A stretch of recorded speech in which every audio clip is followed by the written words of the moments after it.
Thomas avec vous. Je ne suis pas dans le studio, pourtant je suis là. Voilà, là, par la magie des ondes. Et aujourd'hui, je vais recevoir dans les studios de Radio Air Libre Monsieur Jacques Miango, qui nous vient des États-Unis et qui a peut-être certainement des ambitions pour son pays, la République démocratique du Congo. Alors, avant d'y aller, nous allons demander à notre ami Jacques Miango de se présenter pour nos auditeurs qui ne le connaissent certainement pas, parce que c'est tout simplement la première fois qu'il arrive dans les studios de Radio Air Libre ici en Belgique, lui qui nous vient des États-Unis. Monsieur Jacques Miango, bonjour.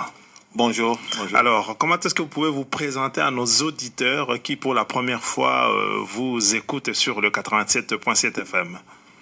Ok, en fait, Jacques Miango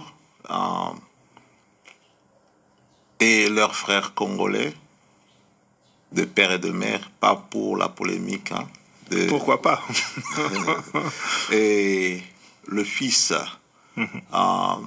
du fait M. Daniel Mongouya Mbengue,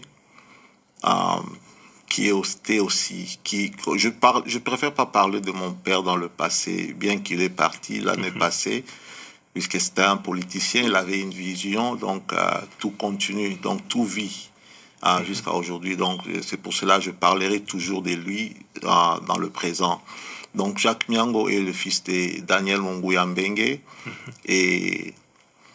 En gros, pour nos auditeurs, qui est-il, Monsieur Jacques, Monsieur Mongouya Mbengue? Daniel Mongouya Mbengue est un des pionniers des indépendances et qui a assumé beaucoup de postes dans le pays après l'indépendance, qui a été même un des initiateurs que le feu président Mobutu a copié dans le journalisme, puisqu'ils ont fait l'armée ensemble et dès que le pays a accédé à l'indépendance, il a assumé des postes comme gouverneur à Inongo, vice-gouverneur en Mbandaka, gouverneur dans le Kasaï, et sa dernière position politique, c'était dans le Katanga, où il fut gouverneur en 1972. Nous n'allons pas trop traîner sur, comment dirais-je, votre papa, mais c'est important quand même de connaître les liens qu'il y a entre notre invité aujourd'hui et l'histoire politique de la République démocratique du Congo. Donc, vous nous venez des États-Unis où vous résidez.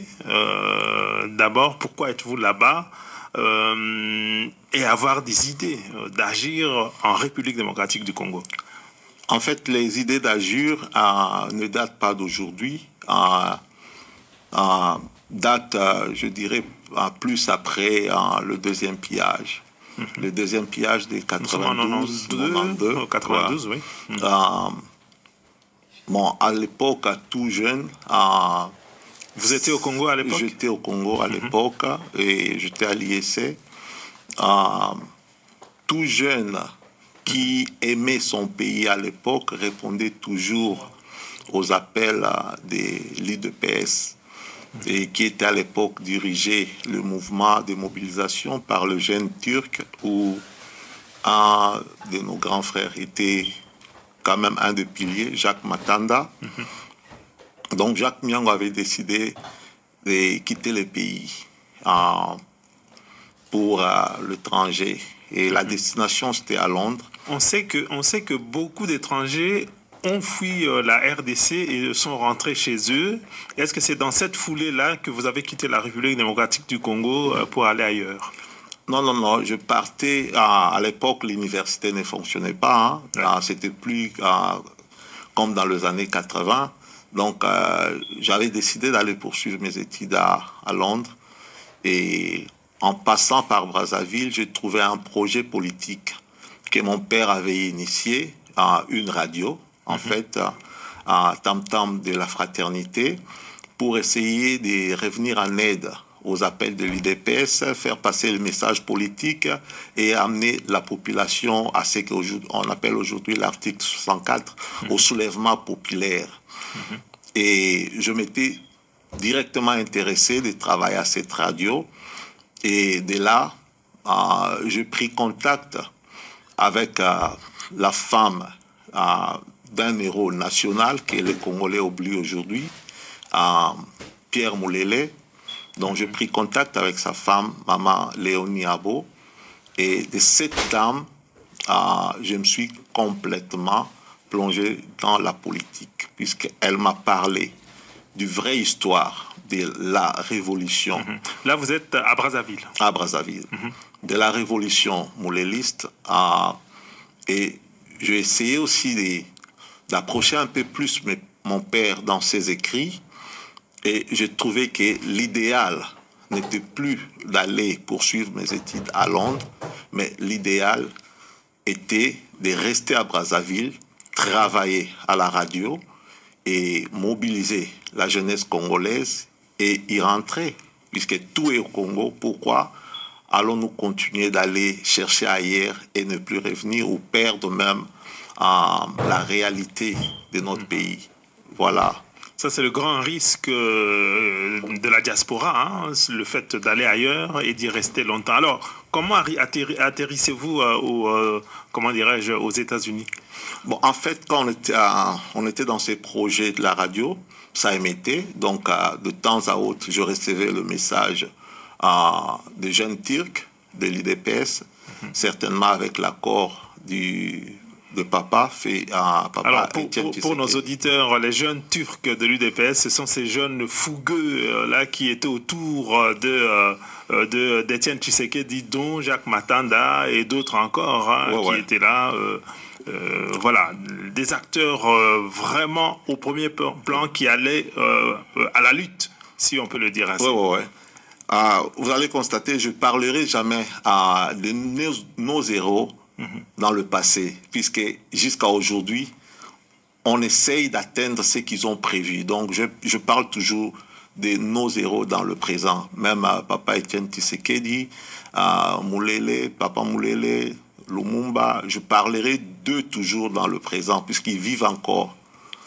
Donc, en fait, j'ai pris ces risques. Donc, je travaillais à la radio et je faisais passer le message venant de Kinshasa et à la radio. Et cette radio était même trop cherchée à Kina, puisque à Kinshasa, on pensait qu'on émettait à partir de Kinshasa et la radio était poursuivie. Donc, ils essayaient de tracer la radio. Ils n'ont pas pu. Mais on vous a laissé faire à Brazzaville? Bon, il y a toujours connexion entre Brazza et Kin. En fait, c'était dans la clandestinité. Donc, c'était un risque, puisque n'importe qui pouvait nous attraper et ça serait soit la prison ou la mort. Donc, c'était dans la clandestinité, mais on était obligé d'arrêter, puisque dans la même année à Brazzaville, il y a eu la guerre civile, et là où la radio était logée, c'était derrière la maison du général Moukoko. Donc, il y avait plus de risques. On était plus maintenant exposés. Donc, on était obligé de tout arrêter et puis de sortir de Brazzaville. Et vous êtes donc allé aux États-Unis, c'est ça? Je ne suis pas allé aux États-Unis. Ma question, c'est celle-là. Vous vous établissez aux États-Unis à partir de... Je ne suis pas allé aux États-Unis directement, comme j'étais déjà dans la valise politique de mon père, volontairement, puisqu'il ne m'a pas pris pour me mettre là-bas. Donc, j'ai accepté ses ambitions politiques, sa vision politique. J'ai été enseigné de la révolution par Maman Léonie Abo. Donc, je me suis rendu directement à l'Afrique de l'Ouest à joindre certains mouvements de révolution que Muammar Kadhafi a supporté. Et la base était dans le pays des hommes intègres, au Burkina Faso. Donc, j'ai eu quand même à avoir certains contacts et travailler avec des amis révolutionnaires dans ces pays-là. Et de là, j'avais trouvé un peu certaines failles, puisque la révolution perd sa saveur quand l'idée politique est dominée par le matériel. Vous avez trouvé une faille par rapport à quoi? Par rapport à la RDC non, ou par rapport à ces pays-là où vous étiez, par exemple, au Burkina Faso? mouvement révolutionnaire en général. Donc, les leaders perdaient de plus en plus la saveur de la révolution et s'intéressaient plus au matériel.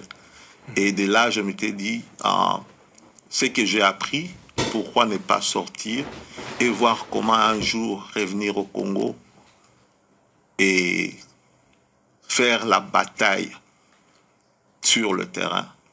Donc, en 97, j'étais obligé d'aller aux États-Unis. Alors, vous êtes arrivé aux États-Unis, vous y êtes peut-être, vous y êtes toujours, si je peux le dire, vous y êtes toujours, c'est là où vous êtes résident. Oui, oui, je suis résident aux USA. Et aujourd'hui, votre vision politique et l'élément clé que vous avez retenu de votre périple dans des pays révolutionnaires comme le Burkina Faso, la Libye, vous dites le principal apprentissage que je retiens de ce passage-là, c'est la perte de l'idée même de la révolution par le matériel. Vous êtes congolais, vous observez la vie politique congolaise, le matériel est devant tout. Est-ce qu'on peut s'en sortir lorsque on place le matériel avant toute chose, alors que le pays comme le Congo, vous avez vécu cette période difficile, des tournants des années 90, avec les pillages, avec la lutte terrible des conférences nationales, ainsi de suite, sans même qu'on entre vraiment encore dans le détail, parce qu'on va y arriver. En gros, un regard de quelqu'un qui est aux États-Unis, qui regarde la politique de la RDC évoluer, avec cette idée de base, le matériel, ça peut nous tuer. Qu'est-ce que vous dites en regardant le Congo?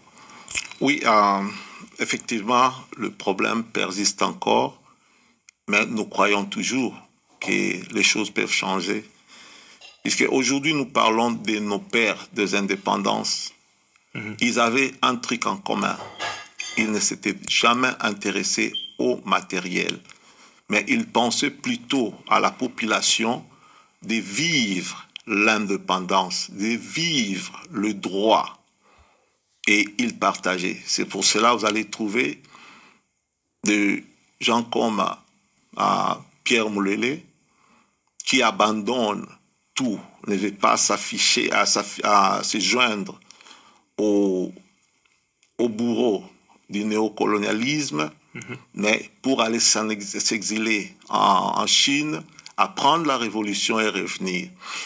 Vous allez aussi voir Papa Etienne Tshisekedi, qui est resté au Congo avec tout ce qu'il avait subi. Il pouvait accepter l'argent, le matériel, et vivre à l'aise avec ses enfants. Mais nous savons tous comment ils ont vécu. Ce n'est pas aujourd'hui, puisque le président de la République, un de ses fils, qu'il a vécu dans le paradis. Et précisément, il a vécu ici avec vous en Belgique. Vous connaissez mieux sa vie que moi. Et je prendrai aussi en compte mon propre père, qui est arrivé ici en 74, en 12, 13 comme ça, et qui a toujours refusé. Les gens qui sont là au Parlement, les gens comme le général Baramoto, ils en connaissent plus. Combien de fois l'ont tenté des corruptions pour rentrer au pays? Il n'a jamais dit, oui, je vais rentrer pour le matériel. Mais ils ont mis en premier leurs idées politiques, puisque leurs idées politiques, c'est la solution que nous avons aujourd'hui dans le pays que beaucoup n'appliquent pas. Et vous allez trouver aujourd'hui toutes les partis politiques qui naissent, ils naissent avec les idées de se perdre des indépendances, mais ils mettent devant toujours le matériel. Donc c'est vraiment un peu regrettable, mais avec le temps, je pense que la jeunesse doit changer. Il faut que les discours politiques changent au Congo. Vous avez évolué sous les ailes des, comment dirais-je, des durs, des Turcs de l'Union sacrée, de l'UDPS. Aujourd'hui, quand vous regardez la situation au pays, en tout cas, le mouvement qui est au pouvoir aujourd'hui découle de l'UDPS, comment dirais-je, de ce cette personne que vous adulez aussi, c'est-à-dire Étienne Tshisekedi, ils sont au pouvoir aujourd'hui. Est-ce que vous pensez que cet UDPS-là qu'on a aujourd'hui au pouvoir respecte en gros les idées du cofondateur de l'UDPS, Étienne Tshisekedi? Je dirais oui et je dirais non. Les oui, pourquoi? Puisque les textes existent encore. Je dirais non, puisque les textes ne sont pas appliqués à la rigueur. Ils ne sont pas appliqués à la rigueur. Ça veut dire qu'ils sont appliqués quand même, mais pas à la rigueur.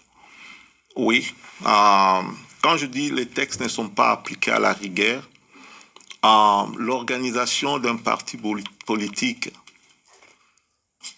et l'idéal politique de la personne. Puisqu'aujourd'hui, on parle de Papa Étienne Tshisekedi, mais ce n'est pas lui seul qui a créé, qui est fondateur de l'UDPS. Ils étaient beaucoup. C'est pour ça que j'ai parlé de cofondateur. Ouais, donc, ils étaient beaucoup. Est-ce que les idées qui ont fait que l'UDPS soit UDPS aujourd'hui est complètement appliquée? Non, je ne pense pas. Parce que vous allez voir même les disputes qu'ils ont eues récemment ici, le problème de carte de membre. Le membre vient, il paye. Et j'étais au Congo à la fin de l'année passée. Quand quelqu'un dépense 2 $ pour payer et qu'il ne reçoit pas sa carte, ça c'est de l'escroquerie. Vous êtes membre de l'UDPS? Je ne suis pas membre de l'UDPS. Je parle en gros, puisque vous m'avez posé une question en rapport avec l'UDPS, si les textes sont appliqués ou pas. Dans le texte de l'UDPS, quand un membre paye, il reçoit sa carte. Mais il y a des membres qui ont payé et ils n'ont pas reçu leur carte. Donc les textes ne sont pas complètement appliqués. Vous n'êtes pas de l'UDPS, soulignez-vous. Vous voulez jouer un rôle politique en République démocratique du Congo. Sous quelle forme? Dans un parti politique, dans celui-là, dans l'UDPS? Est-ce que vous voulez renouer avec ce parti-là ou vous voulez créer votre propre voie? En fait, personnellement, je suis membre du mouvement d'action pour la résurrection du Congo. En sigle MARC, le parti politique créé par mon père et ses amis, comme Papa Kanyonga, qui n'est plus avec nous, et d'autres amis de leurs époques. Donc, je suis membre du MARC depuis 1993. J'avais pris un peu congé, mais il y a peut-être 10 ans de cela, je m'étais dit, je vais m'y remettre à la place, surtout après l'assassinat de Kabila, père Mouzé, puisque je vis le scénario de son assassinat comme le scénario de l'assassinat de Thomas Sankara. Et ça m'avait un peu révolté, donc je me suis remis dans la politique, mais en créant une organisation d'activistes, Bissotou, que j'ai créé en 2001. Et de là, j'ai continué à évoluer. Donc, il y a peut-être 10 ans de cela que j'avais décidé d'essayer de rejoindre encore le parti politique où j'ai l'expérience, où je connais la vision politique et les relations avec les autres partis qui existaient déjà à l'époque pour ne pas joindre un parti politique qui est né des idées des autres et qui n'applique pas la volonté qui a établi les idées qui copient aujourd'hui. Aujourd'hui, vous allez comprendre tout le monde. Je suis des Lumumbistes, je suis des Moulele, je suis Tshisekediste. Ils ont la parole, mais ils n'ont pas l'esprit et la volonté de ce papa. Est-ce que le MARC existe vraiment sur le terrain? En fait, le MARC, officiellement, oui, c'est un parti politique reconnu dans la législation congolaise, mais en activité, oui, dans la base, dans le Mai-Ndombe, le MARC existe, mais il faut travailler pour redonner encore naissance à cette partie, surtout à la jeunesse, puisque dans la tête de tout politicien de l'époque, yes, le MARC existe, puisque les discours des fondateurs de MARC existent encore.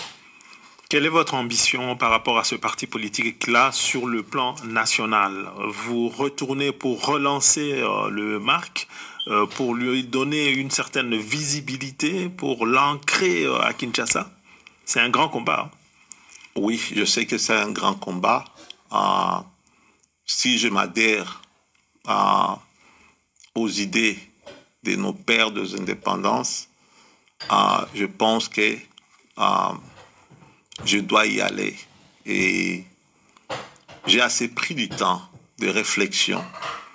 Je me suis ressourcé.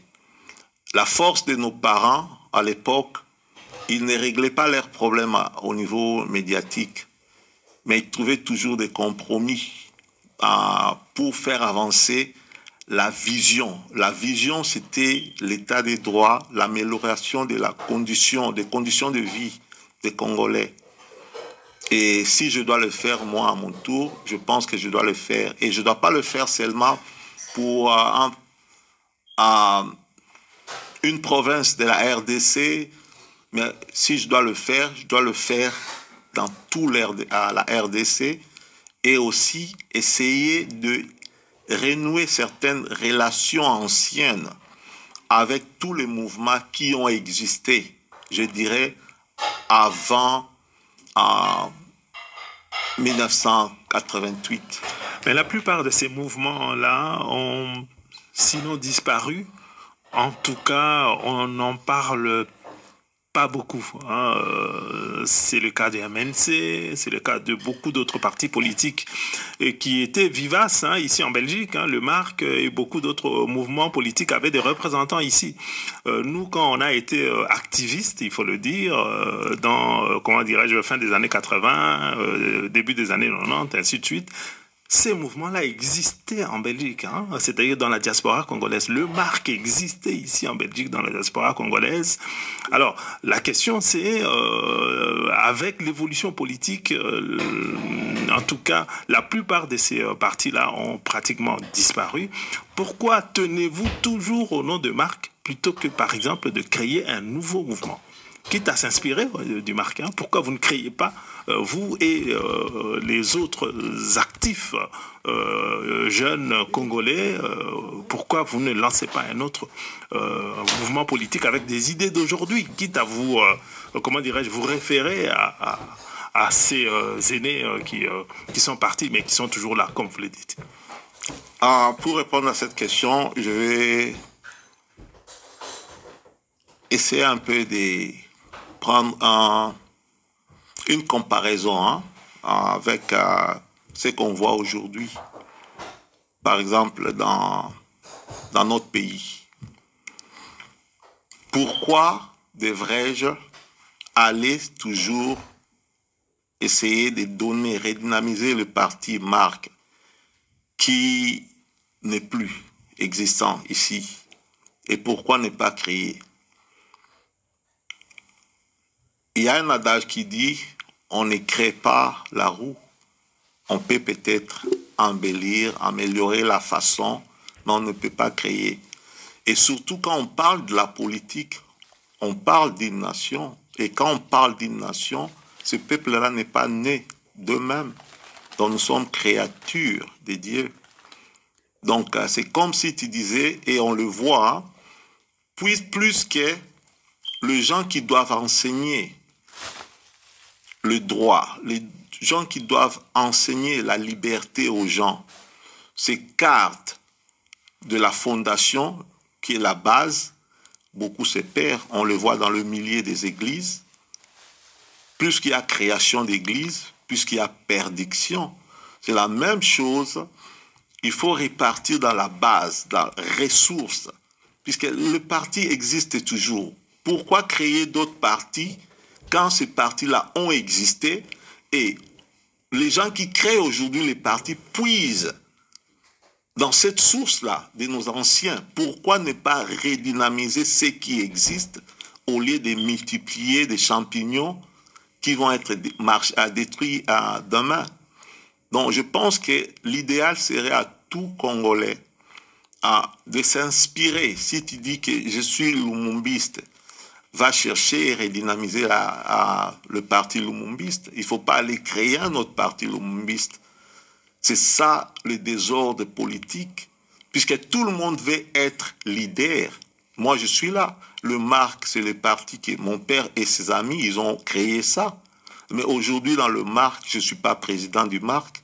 Je suis qu'un membre simple du parti et je vais utiliser mon charisme pour redynamiser les partis. Donc si un jour je dois être élevé à un poste, ce n'est pas puisque c'est le parti de mon père, ça serait le fruit de mon travail. Beaucoup d'hommes politiques parlent comme ça, mais dans les faits en général, il y a aussi toujours cette tentation des autres membres de dire « Ah, yé, Aza Munguya ». Donc, on va essayer quand même de lui donner une place de visibilité qui peut aider le mouvement politique. Vous allez refuser? En politique, on ne donne pas, mais on arrache. Et on n'arrache pas par la brutalité, mais on arrache par le travail, pas par le populisme. Je peux vous donner un exemple. Aujourd'hui, on est aux États-Unis. Pendant tout le temps qu'il y a eu mouvement d'activistes, combattants, résistants et consorts, s'il y a 40, 50 combattants, résistants, activistes aux États-Unis qui sont dans la rue et dans l'office, dans les offices, je fais partie. Donc, je n'ai pas attendu le MARC pour le faire. Je le fais avec le mouvement que j'avais créé d'activisme, donc à Bissotou. Et en dehors du Bissotou, aujourd'hui, je gère déjà un autre mouvement, pas créé par moi, mais créé par des amis, mais ils m'ont élevé à ce titre du président, le regroupement de la diaspora congolaise d'Amérique, et qui essaye de faire le travail pour la RDC, pas pour le MARC. Donc, être président d'un parti politique ou bien arriver au sommet d'une organisation, ça ne se donne pas. Il faut l'arracher par ton travail. Si ma mémoire ne me lâche pas, lors de la visite du précédent président de la République démocratique du Congo aux États-Unis, beaucoup de Congolais avaient été violentés par les services de Joseph Kabila. Et parmi ces gens-là, de mémoire, je sais qu'il y avait un Miango. C'est vous? Oui, effectivement, c'est moi. Alors, vous avez donc souffert de votre chair par des activistes politiques des gouvernements congolais qui sont en général, ils sont là pour traquer les gens de l'opposition. Aujourd'hui, quand vous regardez votre pays, vous parlez de redynamiser les partis politiques, ainsi de suite, mais le Congo se trouve dans une situation d'urgence. C'est-à-dire qu'on n'a pas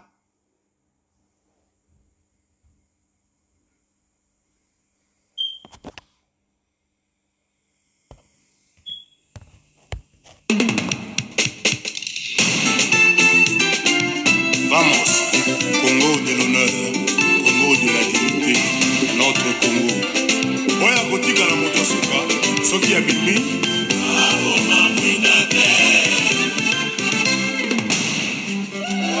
Bébé Guerrero.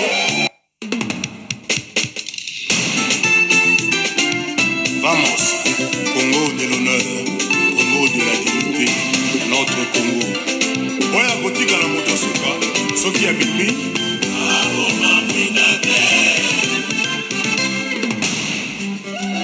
Bébé Guerrero.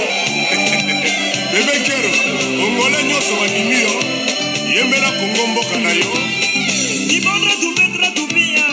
Ibondra tu pia.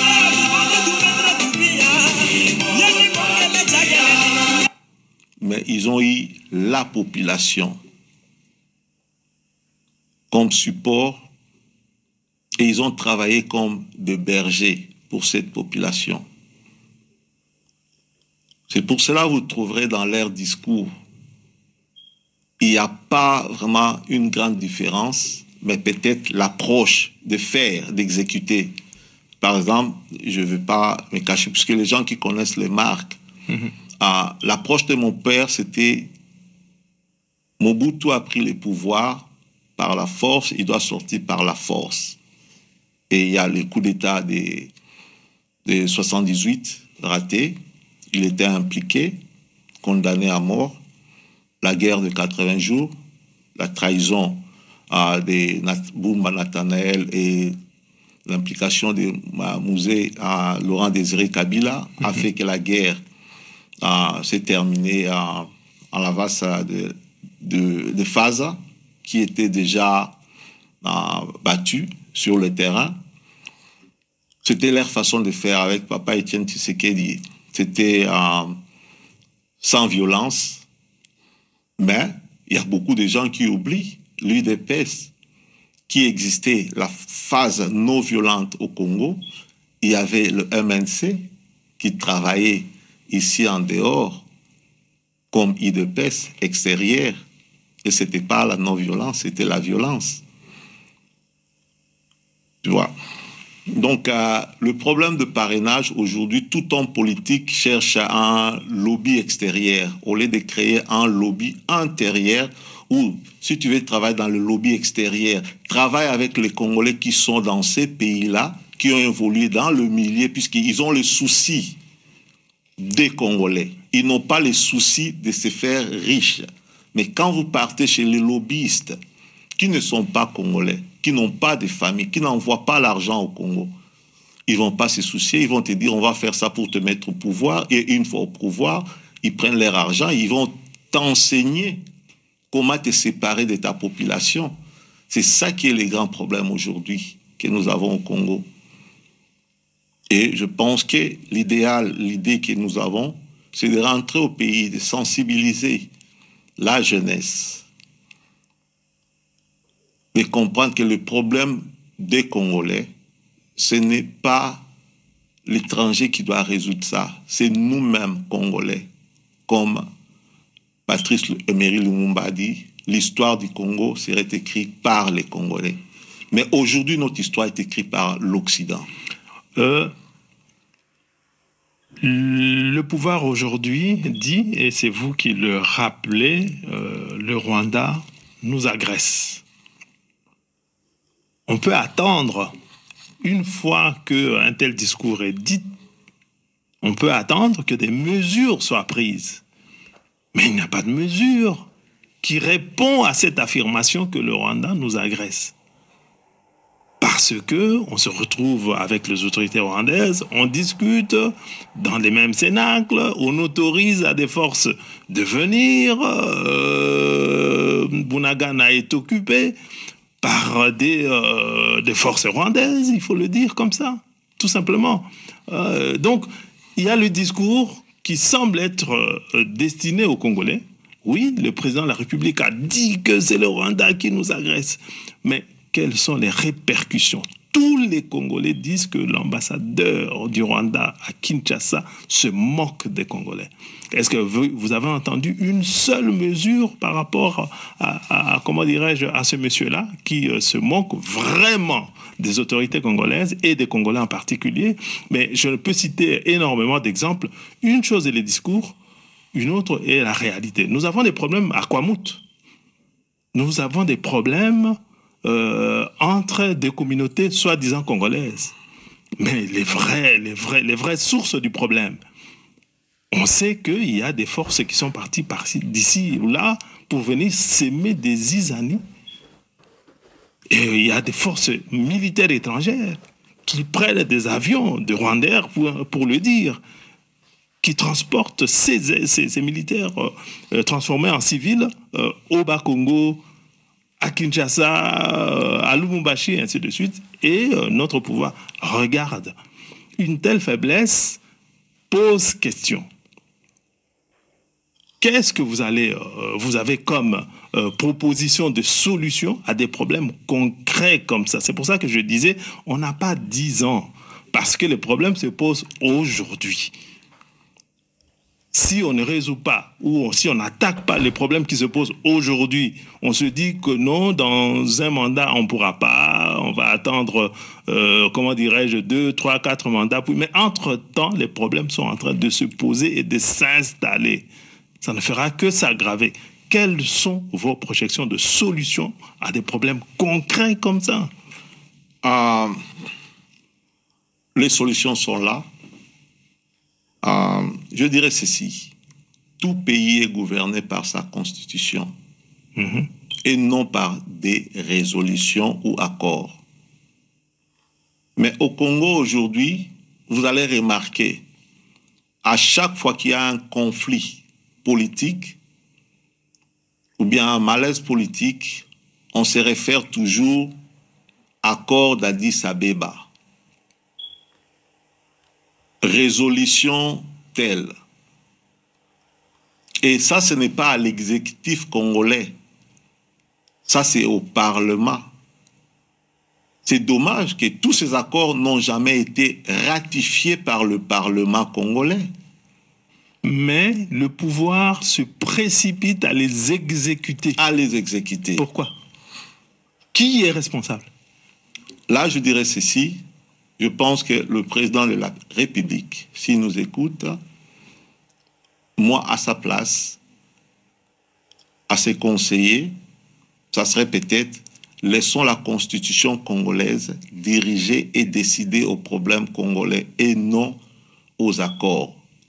Nous ne connaissons pas ce qui est derrière ces accords, qui sont le parrain de ces accords, qui imposent l'exécutif congolais aujourd'hui de dire et ne pas continuer à faire.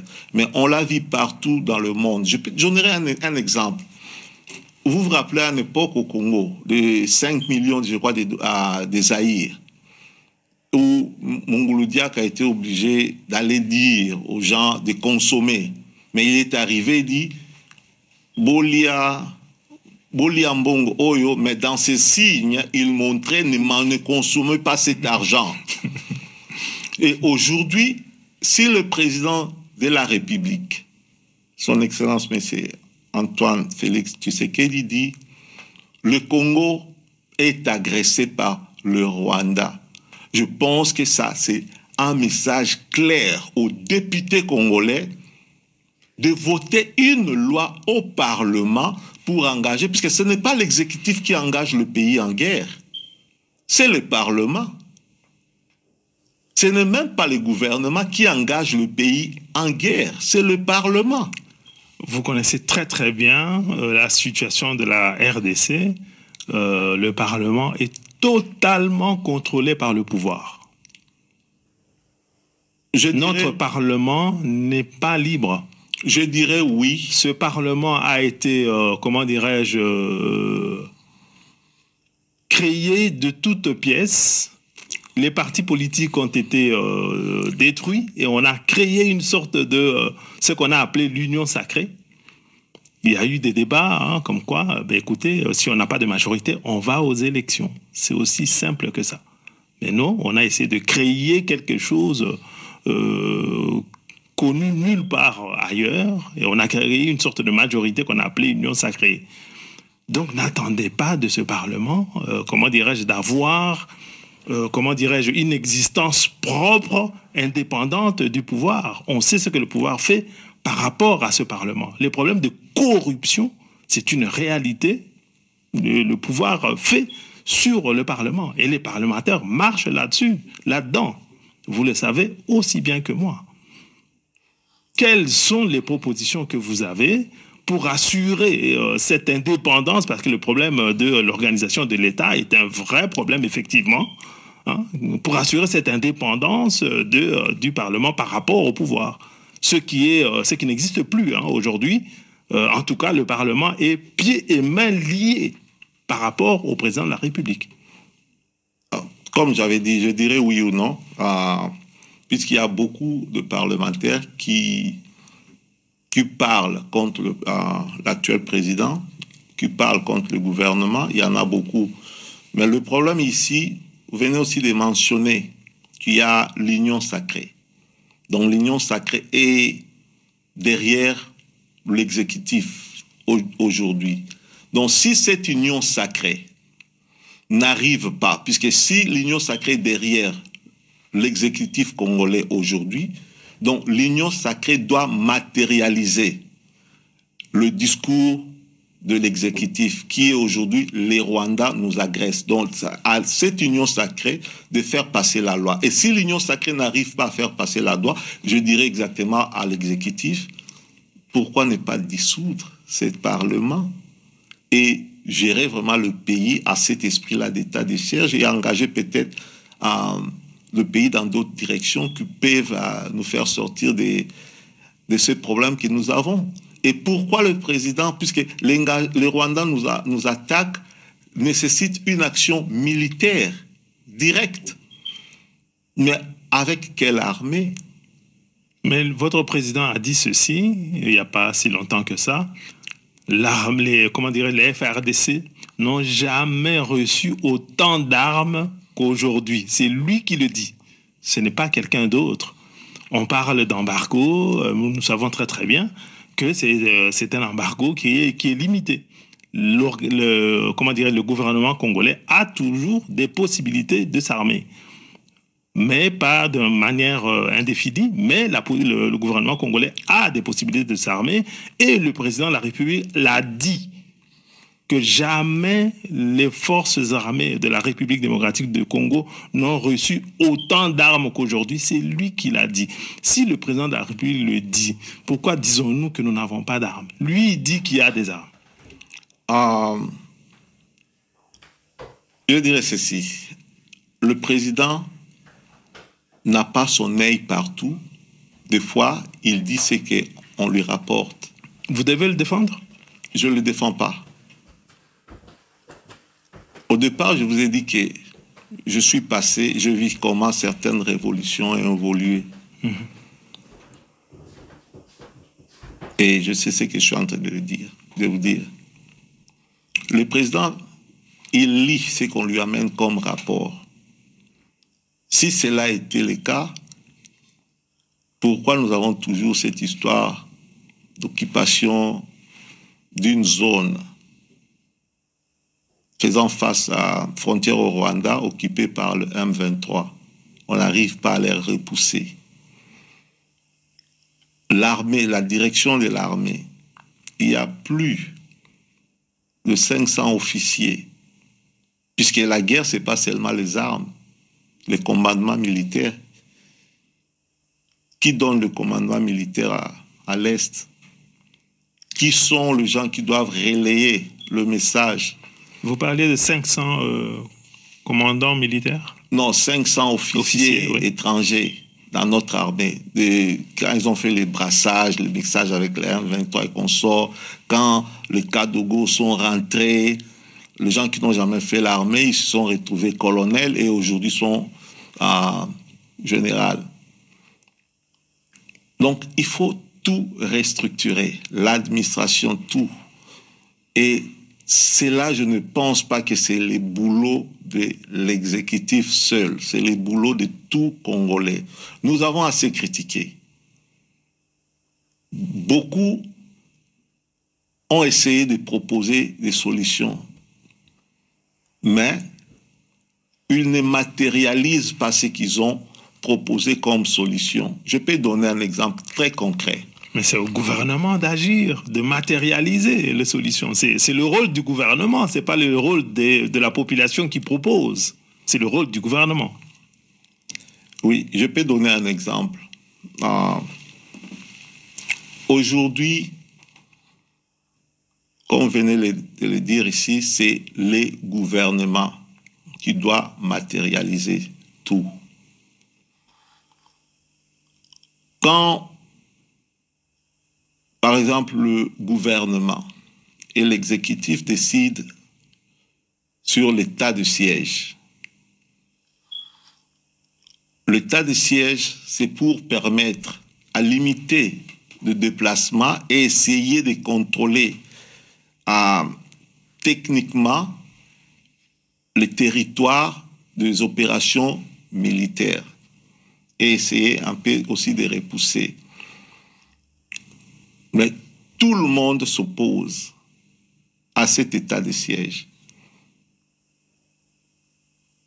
Donc si l'exécutif engage une action et cette action n'est pas acceptée par les politiques et la population, automatiquement cette action est presque vouée à l'échec. Mais demander à tout militaire conscient, je ne suis pas soldat, mais j'ai vécu parmi beaucoup, ils te diront, dans l'état où le Congo est, l'état de siège est indispensable. Mais la population ne l'accepte pas. Et de l'autre côté... Pourquoi la population ne l'a pas accepté? Puisque les discours de ceux qui combattent l'exécutif. Donc tout ce que l'exécutif... Je ne crois pas. Oui, parce que c'est pour une raison très simple. C'est vrai, vous avez raison. Les gens ont été, en tout cas, ont eu des doutes. Parce que tout simplement, d'abord, les commandants qui ont été nommés pour les régions militaires, qui étaient mis en place pour la direction militaire et même la direction politique est, est opérée par des militaires. Ces militaires-là ont quelque chose à voir avec ceux qui ont envahi le Congo. C'est là le vrai problème.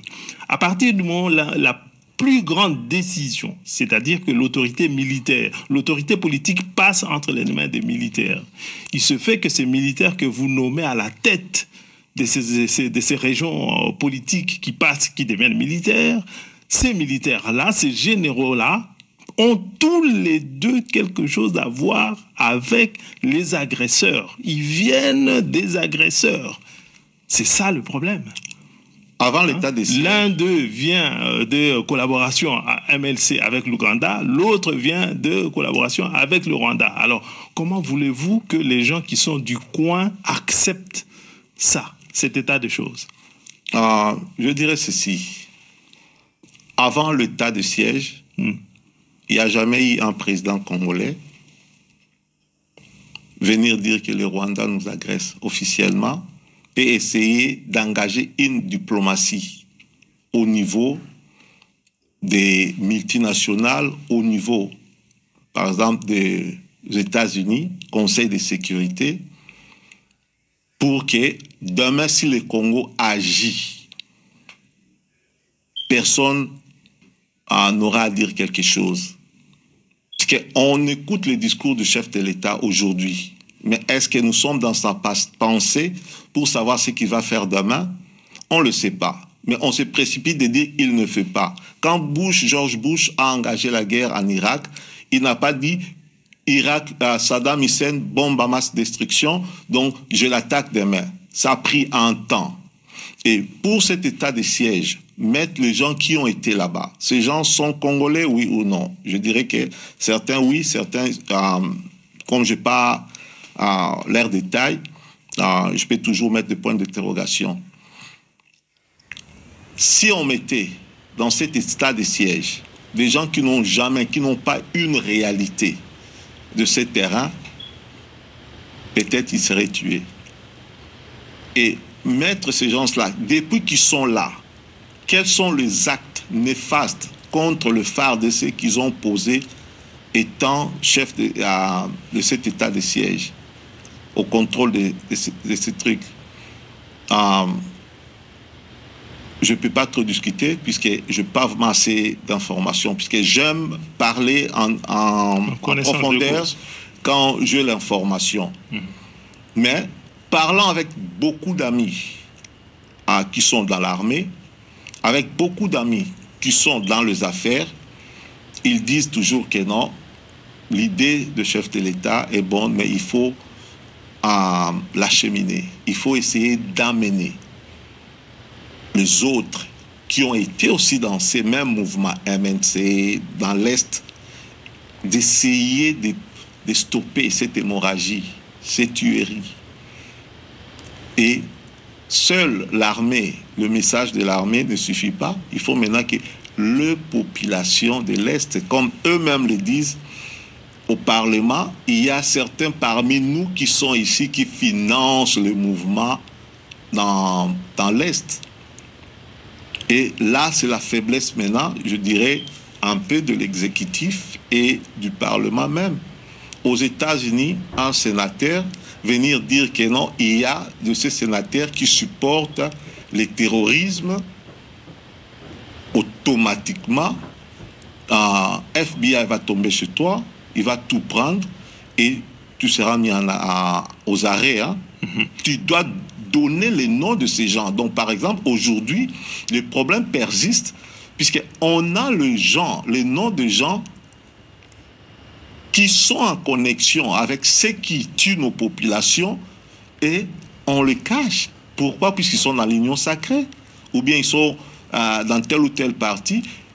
Étant un homme politique responsable, un député responsable, vous venez dire qu'il y a parmi nous des gens qui sont à l'Est, il faut citer leurs noms. Tel. Mais peut-être avant de le citer en public, il faut envoyer ça à l'exécutif, et l'exécutif envoie ça au système d'information, et avoir les informations justes et prouvées, et enlever ces personnes, puisque ces personnes ne méritent pas d'être dans l'Assemblée nationale. Et là, on est d'accord? Oui. Il se fait tout simplement que le gouvernement en place, qui connaît toutes ces informations, n'agit pas. La population de l'Est de la RDC a manifesté lors justement de la bataille de Bunagana, quand les FARDC ont pris Bunagana, ainsi de suite. La population de l'Est a énormément manifesté, a demandé au pouvoir d'agir de manière sérieuse et de profiter de ce soutien populaire. Il a été terrible, ce soutien populaire des gens de l'Est aux forces armées zaïrois, congolaises, et je dirais même au gouvernement congolais dans cette lutte-là. Et il disait, écoutez, il y a énormément de noms que vous connaissez. Ils sont dans le Parlement. Ils sont dans le gouvernement. Ce qui est pire, ils sont dans le gouvernement. On les connaît. Donc, ce n'est pas nécessaire qu'on dise des noms. Le gouvernement les connaît. Aucune décision n'a été prise alors que la population de l'Est l'exigeait. Ils sont tous là. Ministres, députés, dans les services de sécurité. Ils sont tous là. Et aucune décision n'a été prise de la part de notre gouvernement. C'est un vrai problème. Mais nous sommes là pour parler de vous et nous allons chuter. Monsieur, comment dirais-je, avec votre parti politique que vous voulez remettre sur pied le MARC, est-ce que, comment dirais-je, c'est les échéances prochaines que vous visez, même si vous avez un regard plutôt un tout petit peu négatif par rapport à l'idée même des élections comme outil qui puisse faire arranger les choses en RDC, mais est-ce que le timing de votre arrivée d'abord ici en Belgique et certainement de la relance du MARC est en train de pointer vers 2023? Pour être honnête, envers nous, Congolais, tout Congolais qui va s'engager à parler des élections en 2023 dans les délais constitutionnels, comme on a toujours, quand il s'agit de ça... Vous ne voulez pas qu'on respecte la Constitution? Quand il s'agit de ça, donc on se met en cravate et on parle. Je dirais, la réalité que la RDC traverse aujourd'hui, il faut tout d'abord remettre le pays là où ça doit être pour lancer ou parler des élections. Aujourd'hui, comment pourrons-nous parler des élections quand nous ne savons pas si l'Est de la RDC doit voter, dans quelles conditions? Puisque les élections, c'est donner au peuple l'occasion de s'exprimer. Et tout Congolais a le même droit. Donc le Congolais qui doit voter dans l'Est, Ouest, a le même droit que les Congolais qui doivent voter dans l'Est. Et les Congolais dans l'Est, je ne pense pas que d'ici 2023, on va trouver sa solution. On peut avoir canalisé sa solution, mais pas trouvé. Donc, parler des élections... Donc, vous êtes partisan du glissement? Pas glissement. Pas vraiment glissement. Je dois être honnête, puisque demain, si c'est...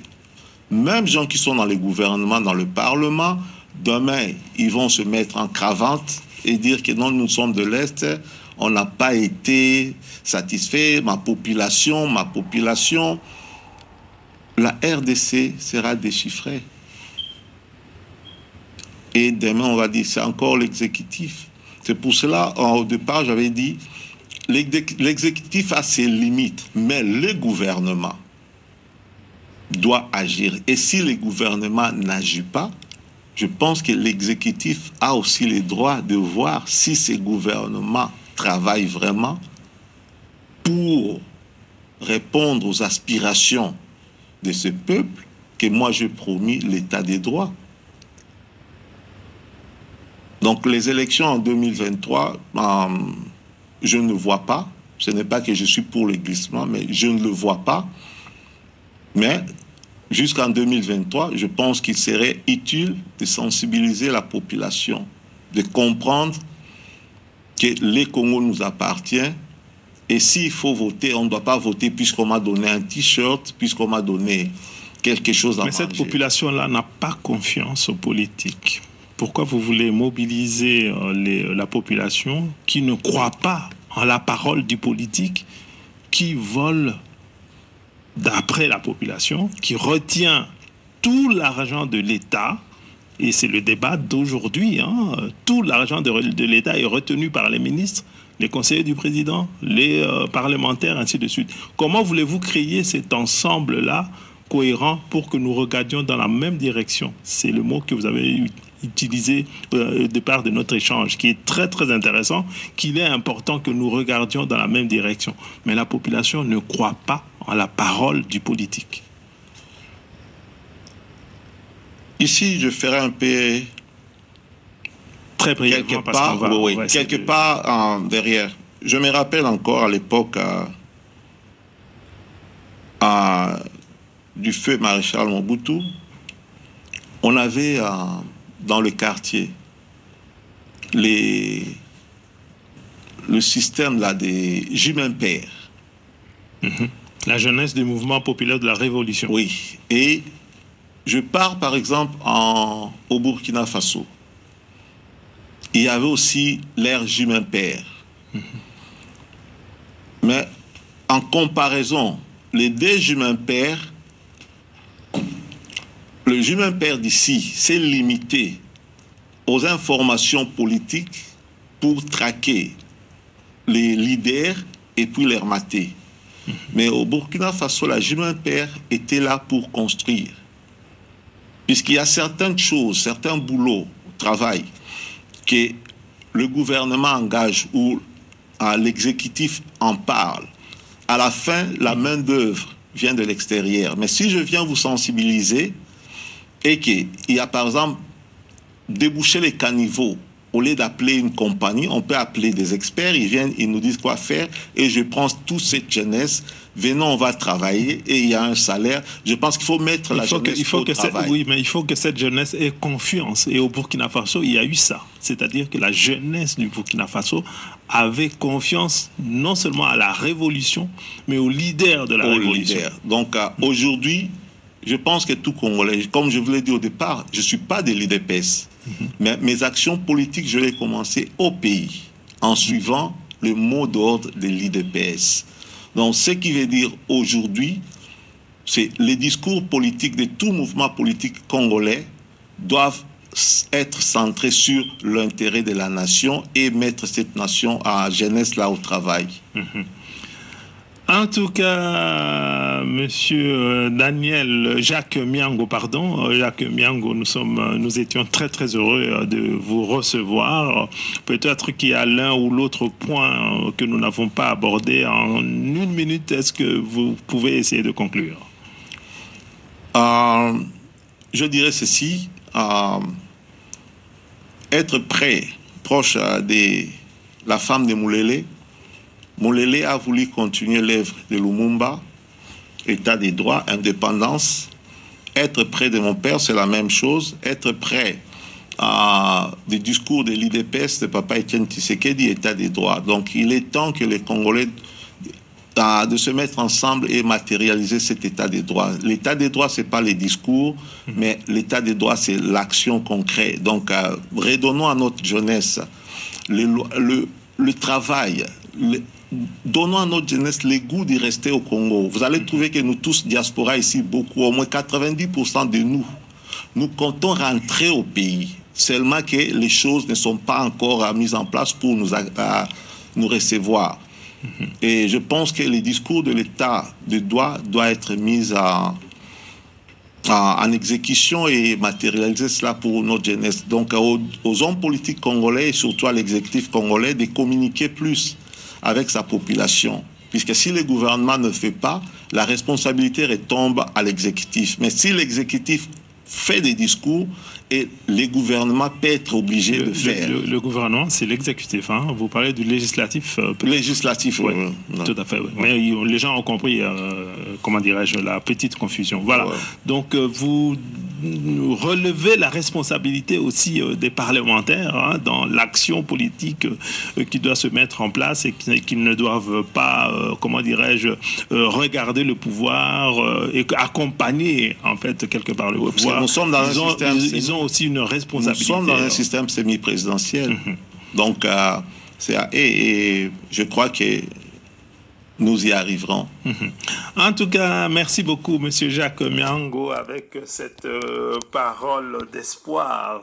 Nous y arriverons et les Congolais ont besoin de cela pour s'engager demain à faire revivre et à faire avancer son pays malgré toutes ces difficultés que nous connaissons. Il y a urgence, mais vous le dites, nous y arriverons. Merci beaucoup, M. Jacques Miango. Merci beaucoup.